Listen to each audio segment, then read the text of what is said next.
नमस्कार दोस्तों, कैसे हैं आप सभी लोग। दोस्तों, धनतेरस कल है, यानी कि 10 नवंबर को धनतेरस है। और जब हम धनतेरस पर खरीदारी करने जाएंगे तो हमें एक बात का विशेष ध्यान रखना है, वह है शुभ मुहूर्त। हमें कोई भी खरीदारी करनी है तो वह हमारे लिए अच्छी रहे, शुभ रहे और उन्नति हमारे जीवन में उस खरीदारी से आए। तो ऐसे में हमें बात एक ध्यान में रखनी है, वह है शुभ मुहूर्त का। और आपने कल जो खरीदारी आप धनतेरस की करेंगे वह शुभ मुहूर्त में ही कीजिए, क्योंकि शुभ मुहूर्त का एक बहुत ही ज़्यादा महत्व होता है। और हमें धनतेरस के दिन क्या-क्या सामग्रियाँ, क्या-क्या चीज़ें, क्या-क्या वस्तुएँ खरीदनी होती हैं जो हमारे लिए शुभ हो, और क्या ऐसी चीज़ें हैं जो हमारे लिए शुभ नहीं होती धनतेरस पे खरीदने, इसकी सभी जानकारी मैं अपनी पिछली वीडियो में दे चुकी हूँ। आप पिछली वीडियो को देख सकते हैं, पूरी जानकारी उसमें दी हुई है। तो दोस्तों, 10 नवंबर को धनतेरस है और धनतेरस पे नई चीज़ों को खरीदने का विशेष ही महत्व भी होता है।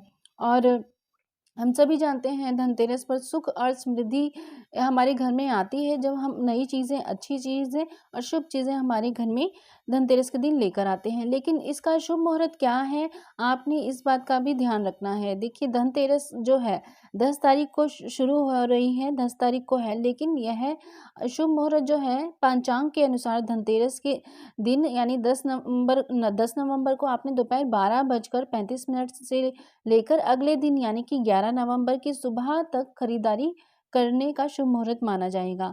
और जहां आप इसी मुहूर्त में आप सामग्री कोई भी जो भी खरीदना चाहते हैं खरीद सकते हैं। और 10 तारीख को ना कर सकें तो सुबह 11 तारीख तक भी आप खरीदारी कर सकते हैं। लेकिन एक बात का बहुत ध्यान रखना है, 10 तारीख को आपने कोई भी कार्य राहु काल में नहीं करना है शुभ, और कोई भी खरीदारी राहु काल में धनतेरस पर नहीं करनी है। और राहु काल का जो समय है वह आप नोट कर लीजिए। राहु काल का समय 10:30 बजे से लेकर लगभग 12 बजे तक सुबह रहेगा। और आपने इस काल में कोई भी ना नया कार्य करना है, ना ही कोई शुभ कार्य करना है, ना ही कोई खरीदारी करनी है दोस्तों। और बाकी जो बचा हुआ समय है 12:35 से लेकर अगले दिन 11 नवंबर को आप सुबह तक शुभ मुहूर्त बन रहे हैं, आप खरीदारी ज़रूर कीजिए। आपको मैंने वीडियो में कल भी बताया था कि हमें जिन चीज़ों को नहीं खरीदना है, वह कौन-कौन सी हैं और जो-जो लेनी है वह कौन-कौन सी हैं।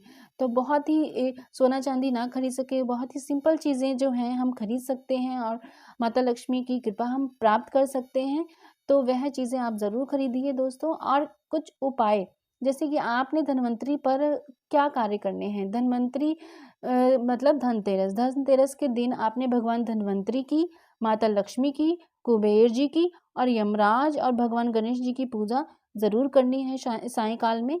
और यमराज का जो यम नाम का जो दीपक हम जलाते हैं वह आपने सूर्य अस्त के पश्चात जलाना है दोस्तों। और ये दीपक जो है वह 4 बाती का होना चाहिए। 4 बाती का दीपक आपने चारों दिशाओं में फैलाकर उसमें सरसों के तेल आपने डालना है दोस्तों। और सरसों का तेल डालने के बाद सूर्यास्त के पश्चात आपने अपने घर की दक्षिण दिशा की तरफ मुख करके आपने यह दीपक प्रज्वलित कर देना है। आसन दे देना है चावल का, या कोई प्लेट भी रख सकते हैं। और यह जो आप यम का दीपक प्रज्वलित करेंगे वह आपने इस बात का विशेष ध्यान रखना है कि आप जब सभी लोग घर के सदस्य खाना खा लें, आपने जो कार्य करने होते हैं, बर्तन धोने होते हैं, तो वह भी कार्य करने के बाद ही यह आप यम का जो दीपक है वह आप प्रज्वलित कीजिए। यह एक और बात ध्यान में रखनी है कि यम का जो दीपक प्रज्वलित करते हैं वह नया दीपक नहीं लेते हैं। आपने पुराना कोई दीपक रखा हुआ जो यूज़ किया हुआ हो वह यूज़ करना है, क्योंकि नए जो दीपक हम प्रयोग में लेकर आते हैं, कहा जाता है कि वो लक्ष्मी जी के लिए, लक्ष्मी प्राप्ति के लिए यूज़ किया जाता है। यम के नाम का दीपक आपने कोई पुराना दीपक रखा हो, उसे धोना चाहें तो धोकर उसे वॉश करके फिर उसको रीयूज़ कर लीजिए दोस्तों। यह आपने बात थोड़ी-सी ध्यान में ज़रूर रखनी है। और इसमें काले तिल जो हैं वह डाल सकते हैं आप। और आपने सरसों के तेल का यह दीपक जलाना है। धनतेरस के दिन घर और बाहर आपने दोस्तों 13 दीपक जलाने हैं, जिससे कि बीमारियां जो होती हैं हमारे जीवन में वह दूर चली जाती हैं। और दान पुण्य करना यह कर्म ज़रूरी होता है। माना जाता है कि दान करने से पिछले जन्म के जो पाप होते हैं धुल जाते हैं। तो धनतेरस के दिन दान करने का भी बहुत विशेष महत्व होता है। और यदि इस दिन यदि आप सूर्य अस्त से पहले दान करते हैं तो आपको धन की कमी कभी भी नहीं होती है। और इसलिए इस दिन एक और विशेष ध्यान रखिए बात को कि आपने सफ़ेद कपड़ा, चावल, चीनी आदि का दान नहीं करना है धनतेरस पर। धनतेरस पर आप पशुओं की पूजा कर सकते हैं, इससे आपकी जो आर्थिक परेशानियाँ होती हैं दोस्तों वह खत्म होती हैं। और धनतेरस की जो कथा होती है वह भी सुन लीजिए। पौराणिक कथा के अनुसार जब अमृत प्राप्ति के लिए देवताओं और दानवों के द्वारा अमृत मंथन किया गया था तो एक एक करके उससे क्रमशः 14 रत्नों की प्राप्ति हुई थी। समुद्र मंथन के बाद सबसे अंत में अमृत की प्राप्ति हुई थी। और कहा जाता है कि भगवान धन्वंतरी समुद्र से अपने हाथों में अमृत कलश लेकर प्रकट हुए थे। जिस दिन भगवान धन्वंतरी अमृत कलश लेकर प्रकट हुए थे वह कार्तिक मास के कृष्ण पक्ष की त्रयोदशी तिथि थी। इसलिए धन्वंतरी या धन त्रयोदशी के दिन धन्वंतरी देव की पूजा करने का विधान है।